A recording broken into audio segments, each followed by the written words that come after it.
नमस्कार। र हालचालैको कुरा गर्ने हो भने नेपालमा एउटा यस्तो खालको व्यवसायी र बैंकर छन् जसको नाम चन्द्र ढकाल हो। चन्द्र ढकालले सुरुमा कहाँ लुट मच्चाए भन्दाखेरि बैंकिङ क्षेत्रमा लुट मच्चाए। आज तिनै ग्लोबल आइएमई बैंकले विभिन्न ठाउँमा विकासको नाममा केवल कारको स्थापना गर्दैछ। त विकासको नाममा केवल कार स्थापना गर्नु नराम्रो कुरा होइन, राम्रो कुरा हो। तर त्यहाँ कति व्यक्तिगत स्वार्थ र कति स्थानीय मानिसहरूको चाहिँ नि स्वार्थ लुकेको छ भन्ने कुरो हामीले बुझ्न अत्यन्त जरुरी चाहिँ छ।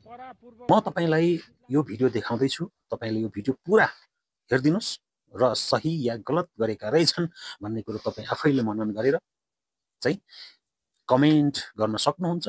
तपाईले आफ्नो विचार, आफ्नो धारणा राख्न सक्नुहुन्छ। मित्रहरू, चन्द्रगिरीको कुरो गर्दैछु। सर्वप्रथम चन्द्रगिरीको कुरो गर्दैछु।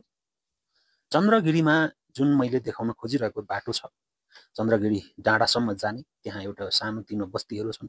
त्यो बस्तीसम्म पुग्नको निम्ति सदियौंदेखि मानिसहरू आवत जावत गरिराख्ने बाटो, जुन बाटो चाहिँ अहिले चन्द्रगिरी हिल्सको नामले परिचित छ। र अहिले चाहिँ चन्द्रगिरी केबल कार वालाहरूले तलै भन्नुस् न हैन, तलै एउटा चाहिँ नि लौरो तेर्स्याएर, एउटा भाटा तेर्स्याएर चाहिँ त्यहाँ चाहिँ सदियौंदेखि सित्तैमा हिँडिरहेको, फ्री अफ कस्ट हिँडिरहेको बाटोलाई अहिले 100 रुपैयाँको दरले चार्ज गरेर त्यो बाटो हिँड्न पर्ने अवस्था छ। हामीले त्यहाँ 100 रुपैयाँ तिरेपछि मात्रै बाटो हिँड्न पाउँछौं, अन्यथा त्यहाँ हामीले त्यो बाटो हिँड्न पाउँदैनौं।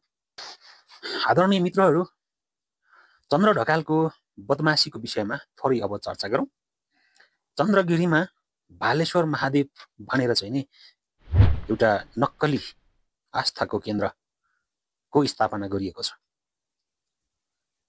भालेश्वर भन्ने कुन ग्रन्थबाट भगवान भएर आए, कुन ग्रन्थमा भालेश्वर महादेवको नाम उल्लेखित छ, त्यो मैले कुनै पनि धार्मिक ग्रन्थहरूमा भेटिन। न त्यो रामायणमा छ, न त्यो वेदमा छ। त्यो कुन चाहिँ ग्रन्थबाट आयो भालेश्वर महादेव? र चन्द्रगिरीको नाम के चन्द्रगिरी नै थियो पहिला?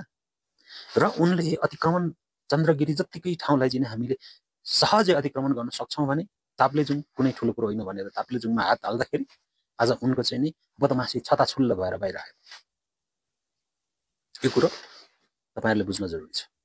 आज ताप्लेजुङकै मानिसहरूले जस्तो, ताप्लेजुङतिरकै मानिसहरूले जुन आवाज उठाए त्यस्तै आवाज चन्द्रगिरीमा उठेको भए आज चन्द्रगिरीमा 100 रुपैयाँ तिरेर सदियौंदेखि सित्तैमा हिँडिरहेको बाटो हिँड्नु पर्ने थियो।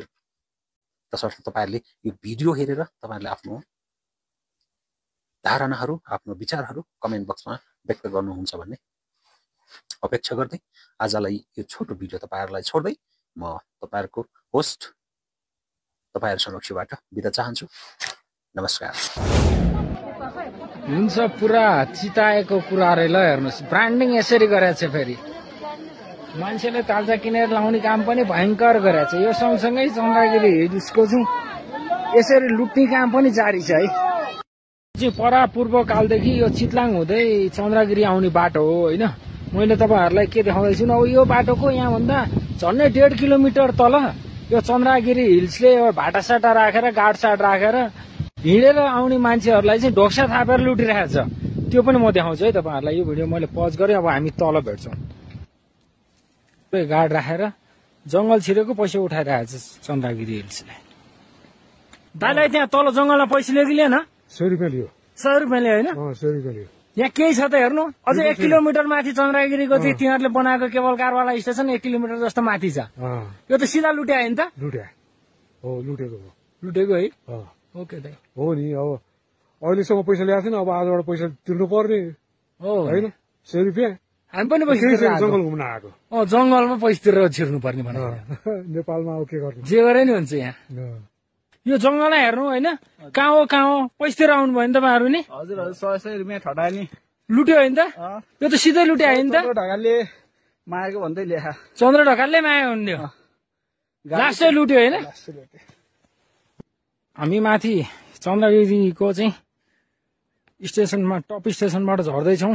यो चितलाङ झर्ने बाटो हुँदै यति तल झरेछौँ ढोक्सा थापा ठाउँ अझै आएको छैन हेर्नु जंगलको फेदमा तल ढोक्सा थापेर बसेर पुरै पैसा लुटिरहेको छ भने त्यो ठाउँमा हामी अब पुग्छौँ एकछिनमा त्यही त आएन भने मिलेर लुट्ने हेर्नु त त्यो किन दिए त तपाईँले नदिएमा हुन्थ्यो भन्नुभयो मलाई त भने कस्तो कुरा गर्नु पर्यो नभएको भए यो किन छाप्थ्यो त्यत्रो बोर्ड किन राख्नु मैले देखाएँ यी हेर्नुहोस् यो रसिद मैले पैसा तिरेर आएको छु भनेर यो अब तपाईँहरूले नदिनु आउनु भए पनि हुन्थ्यो दिइहाल्नु भएछ भन्नु मलाई फिर्ता गर्नु धरी भने मैले मसँग भिडियो छ पठाउनु म तपाईँलाई देखाउँछु कुरा गरौँ ल तपाईँ त्यहाँबाट कुरा गर्नु त त्यहाँ गिरी हिल्सले चाहिँ ढोक्सा थापा ठाउँ चाहिँ यो हो है यहाँ बिचरा हाम्रो एकजना दाजु हुनुहुँदो रहेछ उहाँलाई त के भन्ने होइन उहाँलाई के भन्ने कुरै भएन रसिद ट्याङ ट्याङ यहाँबाट हिँड्ने जङ्गल छिर्ने मान्छेलाई 100 रुपियाँ यो त अन्याय भयो अत्याचार भयो भनेर मैले चाहिँ भने अब एकुल मान्छेहरू चाहिँ मैले केही हुन जानुहोस् भनेपछि जानुभयो यस्तो स्थिति छ